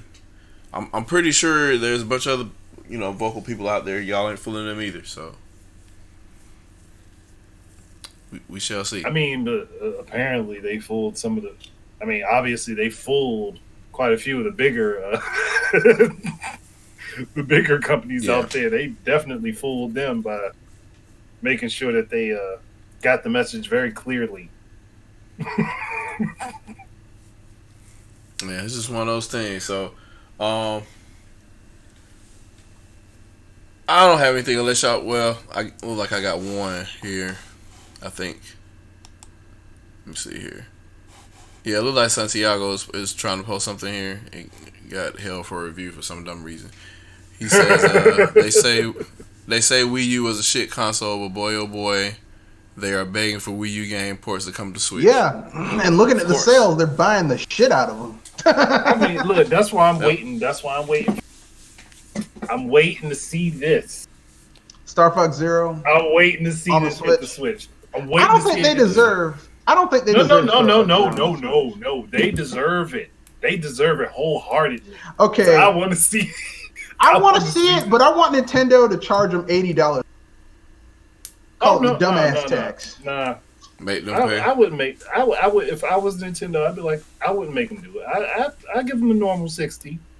I'm like, okay, yeah, this is out for $60. But then we gonna hear everybody like talk about, oh man, hitting the button to switch from first person to third person view while you flying around the ship and aiming with the gyro is awesome. I'm like, this is the same shit you do on the Wii U. Same thing. Same exact thing. It's just that had two screens where you could focus on one being closer to you than the other. No, I'm waiting for it. I'm waiting for it to happen. Because I'm going to make a video with a horribly loud laugh track on purpose just for this. And I'm waiting to see it happen. You need to rip Vincent Price's laugh from Thriller. Oh, no. You're going to get the most hysterical laugh that you've ever gotten out of me. But you know what it was? Like, so the gaming media had already manufactured cassette on that console's failure. And they tried to do the same thing with Switch. Yeah, they did. That shit didn't stick. Literally the month before it came out, they're like, well, if it's a failure, what's with this thing? It looks weird. And then when it started selling like hotcakes, they were like, I like the Switch. It's actually a good console. Mm-hmm. I like it. And if you ask IGN, they're not going to hold the L. They're like, we don't know what you're talking about. What do you mean? Like, there are many people that work here. Okay. Yeah, right. So that one individual then, oh well, you know, they're not available, and they were so busy. Yeah, that's why they just don't want to. They don't want to admit they're wrong. That's all. They just want to jump on the bandwagon because it was fun hating on the Switch. Yeah. You know, and the way everybody was hating on it before it came out, I was skeptical that it was going to do well. I'm sitting there like, yeah, this might be another Wii U. No, I kind of knew it was going to do well because it kind of hit that dual niche of, hybrid, people who are on the go, live that Japanese, always on the go, but want a game on real, controller in their hands, gets that niche. And then people like me who like a home console, it's going to get that niche. It's going to hit both niches. So, they were going to, but my only thing is I'm not worried about the Switch. What's Nintendo's going to do for their next hardware? Because you can only do the Switch like once. I'm probably dedicated home console. You can do it once, possibly twice, but you can't go beyond twice. I don't even think you could do it twice because the thing is like Nintendo's always their business models that 3-tier thing, and right now with the Switch, it literally ate 2 of their tiers. So they got it ate their handheld and their home console, and the other tier is now mobile. So they still need that 3rd tier. So I think their next thing is they'll do a handheld that's going to take the place of what the 3DS used to be, and then they'll do a dedicated home console. But it's probably going to be backwards compatible with the Switch. Yeah, more than likely. Yeah. My theory is more or less that they're going to have, if they go with that route, that they'll have they'll have a handheld and a home console that interact with each other the same way that the Wii U and the gamepad work together. Yeah, I mean they're probably gonna surreptitiously throw like, you are gonna like the Wii U, god damn it! Like the Switch is just the gamepad. Like you don't like the gamepad. That's what they did to people. It's the gamepad without all the functions. Yeah. It's the broken Wii U, just like the Switch Lite is the broken Switch because you can't use it with your house. I mean, with your you can't use it with your TV. Like, damn, I don't like this broken Switch. Yeah, but I love it. I'm like, I don't get it, but whatever. They knew what they were doing. They knew what they were doing. They knew people would go for it. Yeah. Yep. You know, they're like Popeye. They're like Robin Williams in that Popeye. I don't like spinach. I don't like spinach. Oh, you don't like it now? Eat it. Okay. Metalman asked, what would you want from Xenoblade Chronicles X2 story and setting wise? I just need to know everything that leads up to the war. Everything that started the war. And I need to know well, hell, no. We'll start with Mira first. How the fuck are they alive? That'd be a good question. Because honestly, there's that. If they stick to what they're doing with how they go, if they're going back and forth between Chronicles and Chronicles X, then the Chronicles line itself will end up explaining that anyway. So, but my question is, it looks like from the way that Chronicles is doing it, it takes place sometime in the future after what happens in Xenosaga. I'm thinking that's what it's looking like after all the towers got built or what have you. They take the CPUs up into orbit and then they try to guard them until they were attacked. So I don't know how they're gonna go to 2 with that, but I'm thinking that's what it's gonna be, and then Klaus will be part of that somehow. I don't know about all of that. I just want a higher level and more mech variety. And well, they'll probably look. Have some mechs that can transform and go into space. That'd be cool. Yeah, that'd be cool. I think they should just have mechs that are more specialized. Like you have your general mechs, then you have mechs that are better at ground combat, can move faster on the ground in vehicle form. Maybe some mechs that are amphibious, can go underwater, can fight better like water enemies. So then you actually have to it's like, oh man, I'm trying to fight this special monster, this giant fish. I might need to bring my aquatic mechs to fight this dude because, those other mechs are getting their ass kicked. Oh, and that insurance thing with the mechs where they were like $300 million to replace.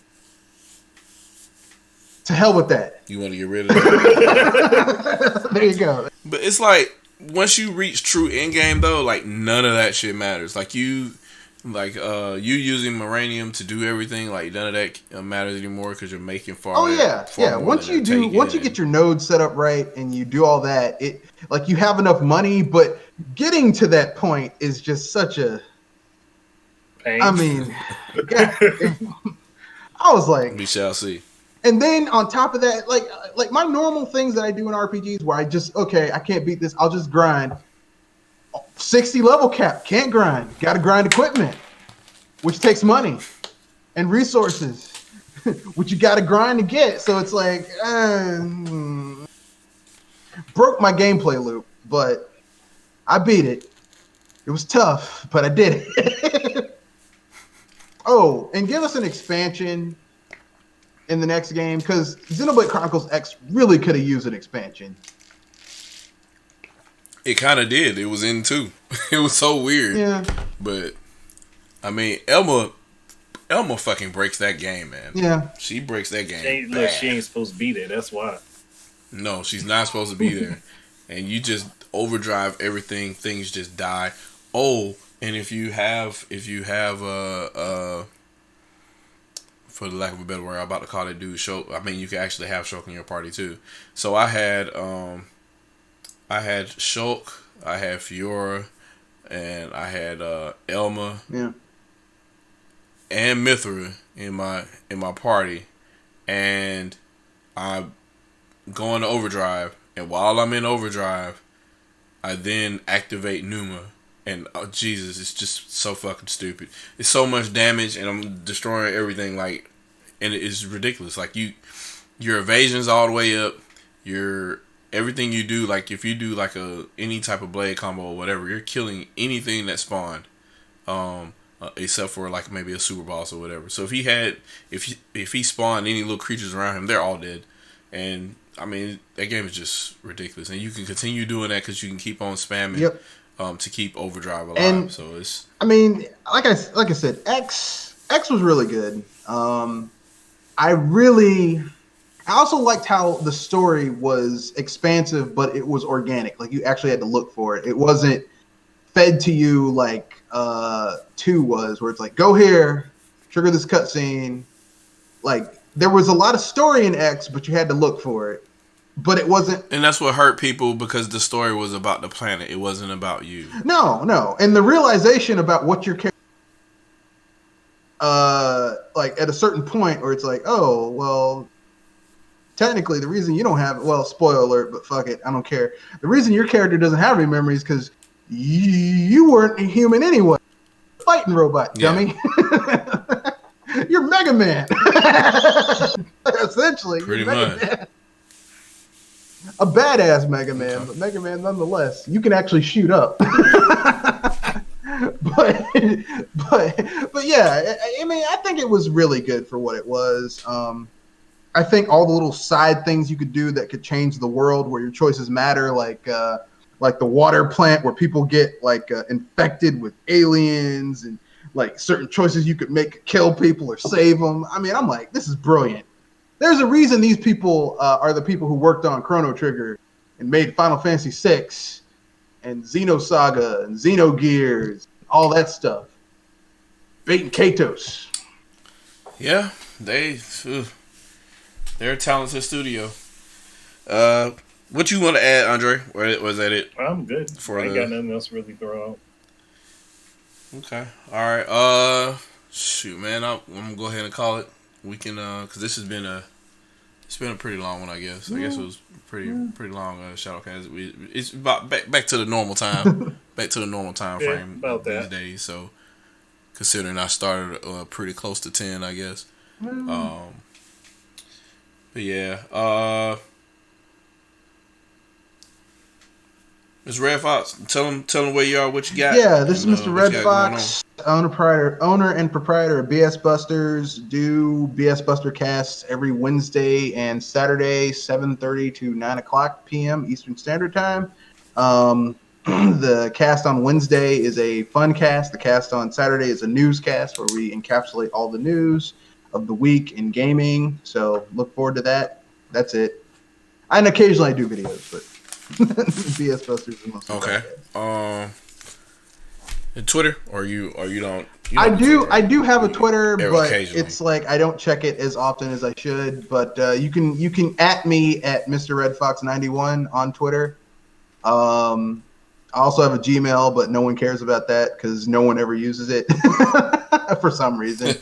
But you can find all that if you go to my YouTube page and just look at information. You can get all the information to get in contact with me if you want to. If not, well, I do this to have fun. I don't do this to impress other people. Oh, got it.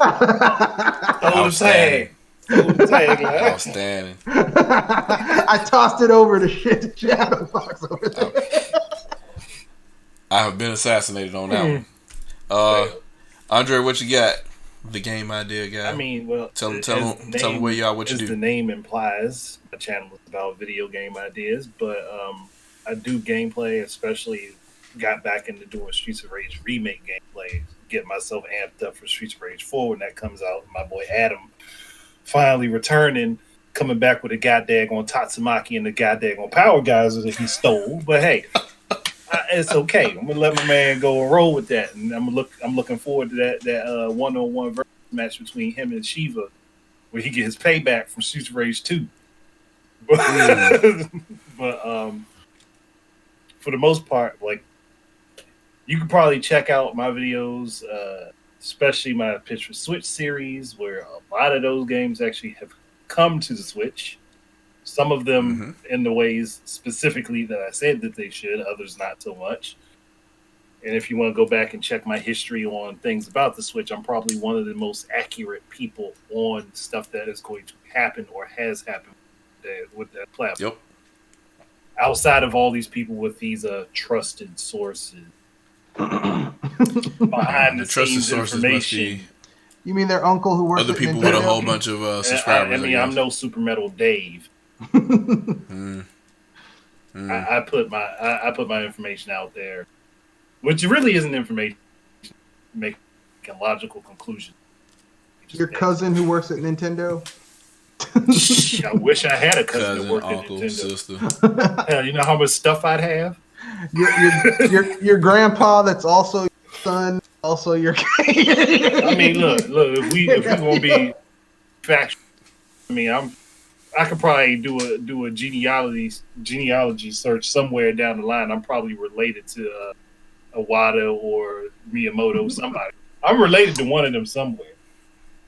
I'm like, hey, did you know you my great uncle from my mother's side of the family 3 times removed? And you'd be like, give me some money. They're like, you're that guy that does those YouTube videos. We make all our products off your YouTube videos. Yeah.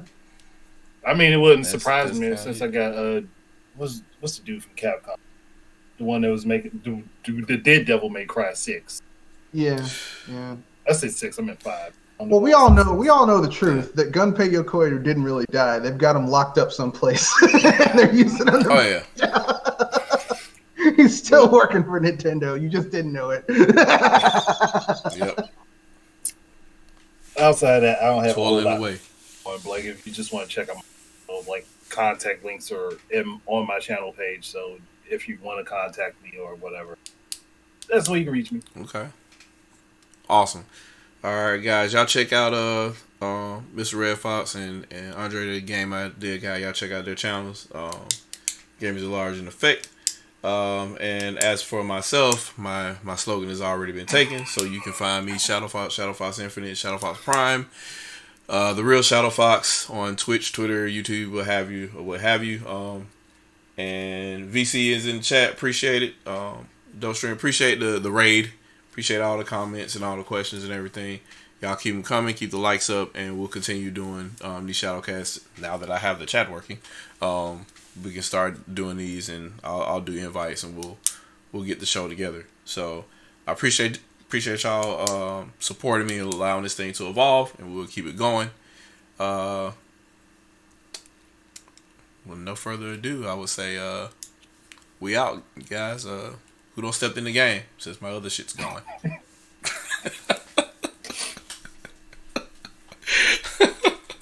Oh man, let me